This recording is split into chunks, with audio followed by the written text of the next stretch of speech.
ഇങ്ങനെ ഇരുന്നോണ്ടിരുന്ന എനിക്ക് ആ കൂടെ പ്രാന്ത് പിടിക്കും. വേഗം തന്നെ വൈകാതെ തന്നെ ഒരു ജോബ് സെറ്റ് ആക്കിയേ പറ്റൂ. അല്ല, ഇത് ജിമ്മിന്റെ ലാപ്പല്ലേ? ഇതെടുക്കാണ്ടാണ് ഓഫീസിലോട്ട് പോയേ. ചിലപ്പം ഇതിന്റെ ആവശ്യം ഉണ്ടാകത്തില്ല. കൂടെ തന്നെ ജേസൺ റോയ് ഇല്ലേ, അതുകൊണ്ടായിരിക്കും. ലാപ്ടോപ്പ് എന്തായാലും ഫ്രീ ആയിട്ടിരിക്കുന്നേ, ഞാനും ഫ്രീ ആയിട്ടിരിക്കുന്നേ. ഇപ്പൊ എന്തായാലും ജിമ്മിന് ആവശ്യം വരത്തില്ലെന്ന് തോന്നുന്നു. അതുകൊണ്ട് ലാപ്ടോപ്പിലെ ടോപ്പ് വാക്കൻസി എന്തെങ്കിലും ഉണ്ടോന്ന് സൈറ്റിൽ കയറി നോക്കാം. അതാവുമ്പോ നേരിട്ട് പോയി അലഞ്ഞു തിരിയണ്ടല്ലോ. ഇതിലാവുമ്പോ വാക്കൻസി ഉണ്ടെങ്കിൽ കാണിക്കല്ലോ. നല്ല ഐഡിയ. എന്തായാലും വെറുതെ നിൽക്കുന്ന നേരത്തെ ഇതെങ്കിലും ചെയ്യാലോ. Lucy, age, qualification, place, marriage status. Okay, ഇനി ജോബ് വേക്കൻസി ഉണ്ടോ ഇല്ലയോ നോക്കാം. ചേടാ, എന്തോന്നത്? കറന്റ്ലി വേക്കൻസി ഒന്നും അവൈലബിൾ ഇല്ലെന്നോ? ഇനിയിപ്പോ എന്താ ചെയ്യാ?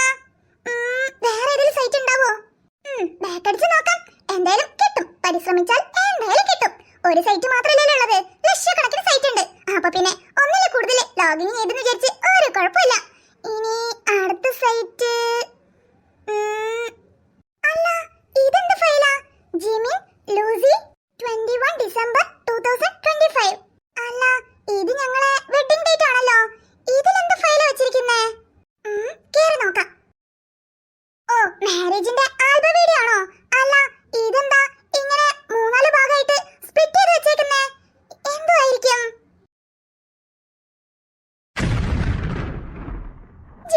എനിക്ക് വാക്ക് തന്നതല്ലേ, എന്നാലും എന്നോട് ഈ ചതി വേണ്ടായിരുന്നു ജിം. തേജ, ഇതൊക്കെ ഞാൻ ചെയ്യണത് ആ ലൂസിനോടുള്ള പ്രതികാരം വീട്ടാൻ മാത്രം. അല്ലാതെ എനിക്കിന്നൊരു പ്രണയ ലോകത്തുണ്ടെങ്കിൽ അത് നീ ആയിരിക്കും, നീ മാത്രമായിരിക്കും.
സിസ്റ്റർ, സിസ്റ്റർ,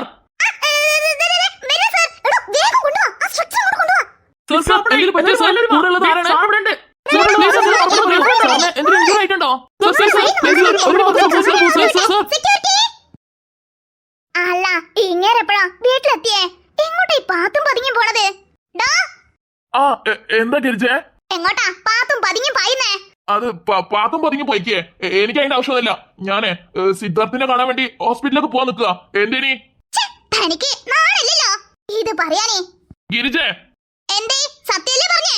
എന്തേ സത്യം പറഞ്ഞപ്പോ കൊള്ളുന്നുണ്ടോ? അല്ലേലും ആ സിദ്ധാർത്ഥ എപ്പോഴാ നിങ്ങൾ അച്ഛനായിട്ട് കാണാൻ തുടങ്ങിയേ? നമ്മളെ കെട്ടി അന്ന് മുതൽ അവർക്ക് നിങ്ങളോട് വെറുപ്പാ.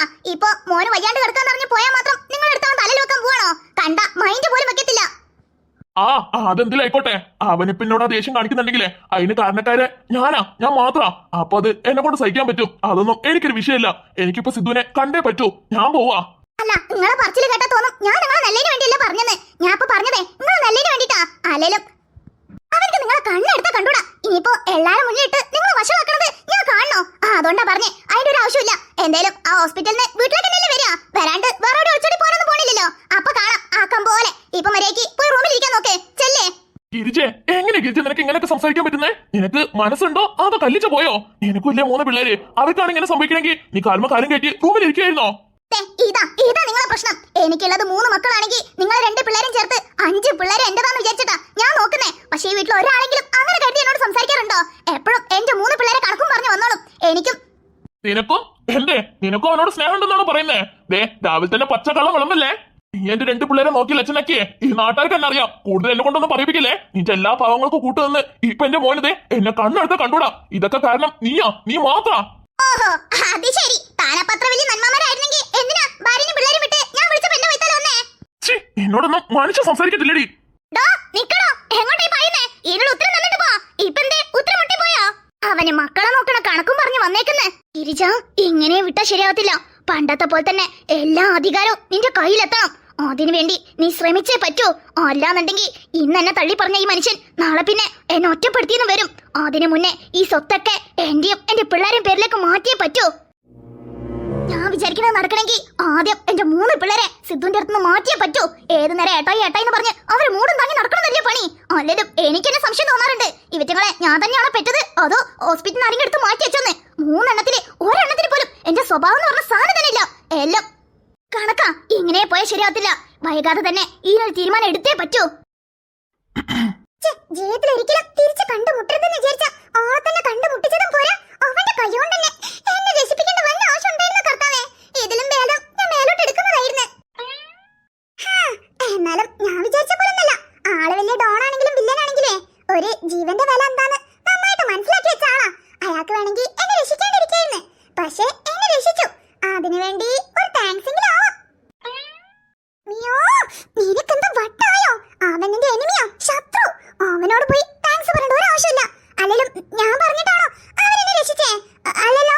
അപ്പൊ പിന്നെ താങ്ക്സിന്റെ ഒന്നും ഒരാവശ്യമില്ല.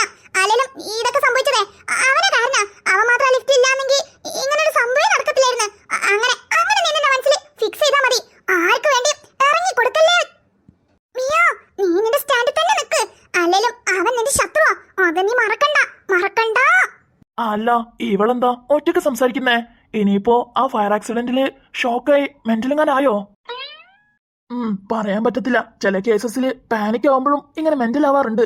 എന്തിനും ഒരു സ്റ്റെപ്പ് ബാക്കോട്ട് നിൽക്കാം. ഇനിയിപ്പോ പ്രാന്തങ്ങാനോ കൂടി കടിക്കാനോ പിടിച്ച് കൊല്ലാനൊക്കെ വന്നു കഴിഞ്ഞാ എന്ത് ചെയ്യാനാ? പറയാൻ പറ്റത്തില്ല. ഇവളായതുകൊണ്ട് ഇതല്ല ഇതിനപ്പുറം തന്നെ ചെയ്തെന്നിരിക്കും. ഒന്നും ചെയ്യാതെ തന്നെ ദേഷ്യപ്പെടണമെങ്കിൽ ഇതായിരിക്കും ഫസ്റ്റ് സ്റ്റേജ്. പറ. വെയിറ്റ് ചെയ്യേ? ആരെ വെയിറ്റ് ചെയ്യാ?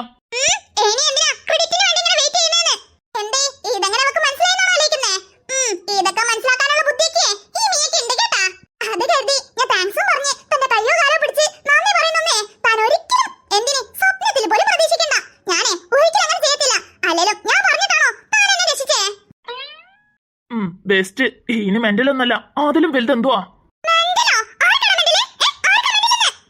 കണ്ണാടി നോക്ക്, അപ്പൊ മനസ്സിലാവും.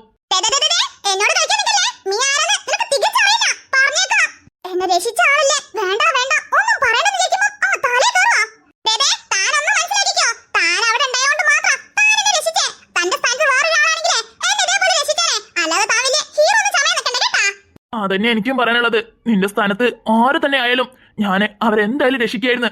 അതേപോലെ അറിയാതെ രക്ഷിച്ചു കുടുങ്ങിയതാ. Good morning sir. അല്ല, ഇവനോടെന്തിനാ നേഴ്സ് ഗുഡ് മോർണിംഗ് സാർ എന്ന് പറയുന്നേ? ഓ, അപ്പോ സ്ഥിരം പുള്ളിയാണല്ലേ? അപ്പൊ എനിക്ക് വെറുതെ തോന്നുന്നില്ല. കാര്യമായിട്ട് ഇയാൾക്കെന്തോ തകരാറുണ്ട്. അതുകൊണ്ടായിരിക്കണം സ്ഥിരമായിട്ട് ഹോസ്പിറ്റലിൽ വന്ന് ചികിത്സ തേടുന്നത്. അയ്യോ മാം, അപ്പോ നിങ്ങളായിരുന്നോ സാറിന്റെ കൂടെ ലിഫ്റ്റിൽ ലോക്ക് ആയത്? അതെ സിസ്റ്റർ. അറിയോ? Okay ma'am. മാമിനിപ്പോ കുഴപ്പമൊന്നുമില്ലല്ലോ? ഹേയ്, ഇല്ല സിസ്റ്റർ, ഇപ്പോ ഓക്കെയാ. ദിവ്യ, നിനക്കിതിനെ സർ, ഐ മീൻ നിനക്ക് ഈ മാഡത്തിനെ മുൻപ് പരിചയമുണ്ടെന്ന് ചോദിക്കാൻ വന്നതാ. ഇല്ല സർ, ഇന്ന് മോർണിംഗ് കണ്ട പരിചയമുള്ളൂ. മോർണിംഗ് ഇവിടെ ഇന്റർവ്യൂക്ക് വേണ്ടി വന്നതായിരുന്നു. അപ്പൊ കണ്ടതാ.